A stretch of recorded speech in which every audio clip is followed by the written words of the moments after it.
At 25, there's a certain arrogance that clings to you like perfume you think smells of wisdom but reeks of naivety.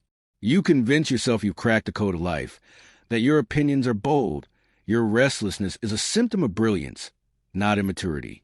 I know this because I lived it. I was it. I'm Lena, and for a brief, chaotic moment in time, I thought I was smarter than love itself.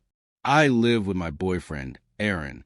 He was 27, steady in a way that should have felt comforting, but started to feel suffocating. He had a quiet charm, the kind of man who folded his laundry neatly, drank his coffee with just one sugar, and remembered how I liked mine with oat milk. He worked in IT consulting, a world of firewalls and spreadsheets that made my eyes glaze over. But he was kind, thoughtful, and dependable. He paid most of our bills without ever making it feel transactional. He picked up groceries, paid for dinner without hesitation, and left me sticky notes just to say I love you. His consistency felt like safety. But safety at 25 started to feel like a trap. I was working part-time at a boutique downtown, scraping together enough of my car payments and bottomless brunches with my friends. Living together made financial sense. Emotionally, too, it worked at first. Aaron was gentle, grounded. Our days became a rhythm.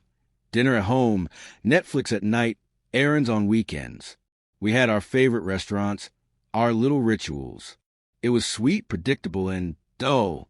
I started to look at him folding laundry on Sunday mornings and feel my chest tighten. Was this my life now? A man who meal prepped with Excel sheets and clipped coupons like he was training for the apocalypse? Enter Brittany. She was my co-worker, and everything I wasn't: wild, unapologetic, magnetic in her recklessness. She lived like she owed nothing to anyone, and the world seemed to bend for her. Over iced lattes one lazy afternoon, she dropped the bomb. She and her boyfriend had opened their relationship. "It brought us closer," she said, like she was sharing the secret to eternal youth. "We appreciate each other more now. There's no fear, just freedom." Freedom. That word echoed inside me like a song I didn't realize I'd been humming for months. I dove headfirst into the world of open relationships. Blog posts, Reddit threads, think pieces on ethical non-monogamy. I inhaled them like gospel. I wasn't just curious. I was obsessed. I convinced myself this was a rebellion.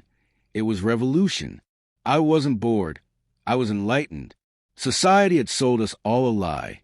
That love had to mean possession. That desire had to die in the name of commitment. I imagined Aaron and me transforming into one of those stylish, evolved couples, matching yoga pants, mushroom coffee in hand, exploring the world and each other with openness and grace. I believed I was saving us, saving him from a life of dull routines, saving myself from becoming someone who found contentment in grocery lists. So I brought it up, casually at first, dropped articles, sprinkled comments in between Netflix episodes, referenced celebrity couples who were doing it successfully. He listened politely but rarely engaged.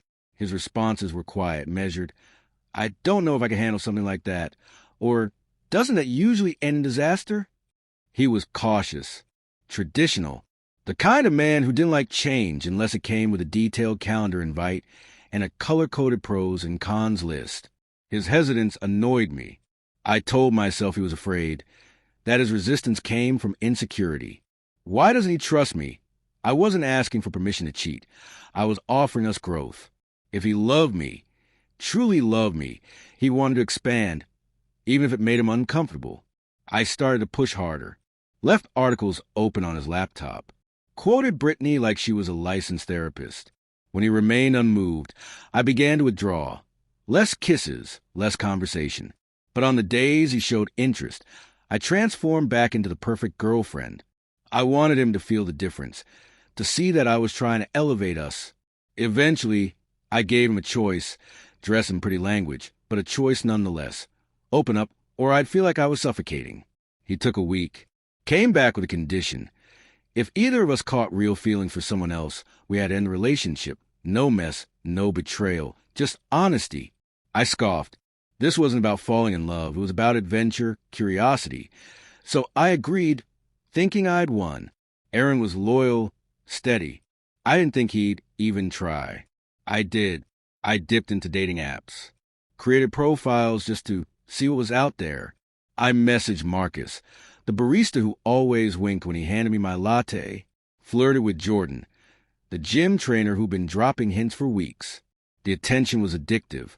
Dressing up, being seen as mysterious and new, it lit something in me that had been asleep for too long. The first few weeks were electric. Flirty texts, new outfits, secret smiles. But it didn't last. Marcus only talked about protein powder and TikTok. Jordan was all abs and no empathy. They liked a version of me that shimmered for an hour, but none of them cared about the real me. The anxious, snack-craving, messy version who had bad days and cried over slow songs. That's when I started missing Aaron, his stupid puns, the way he always knew when I needed a snack without asking. The quiet steadiness that once scared me started to feel like home. But something had shifted. He wasn't the same man folding laundry with a sigh. He had joined a hiking club, signed up for photography classes, smiled at his phone in a way that made my stomach twist. He no longer asked about my dates, no longer reacted when I mentioned them, just nodded. Huh, cool. I tried to play it cool, too, but inside I was unraveling. I started picking fights. Why wasn't he texting me back fast enough? Why didn't he want to do date night? Why didn't he care anymore? He stayed calm, reminded me that this distance, this detachment, was what I had asked for. But this wasn't what I wanted. I thought I wanted freedom. I thought I wanted chaos. What I really wanted was to run wild while he stood still, arms open, waiting for me to come home. I wanted security without the stillness, the thrill without the risk. But Aaron had started running too, and for the first time in our relationship, I was the one left behind. I thought I was being progressive. I thought I was awakening something inside us both. But maybe all I did was light a match and watch the only steady, beautiful thing I'd ever had go up in smoke, while calling it growth. Maybe I wasn't enlightened. Maybe I was just reckless.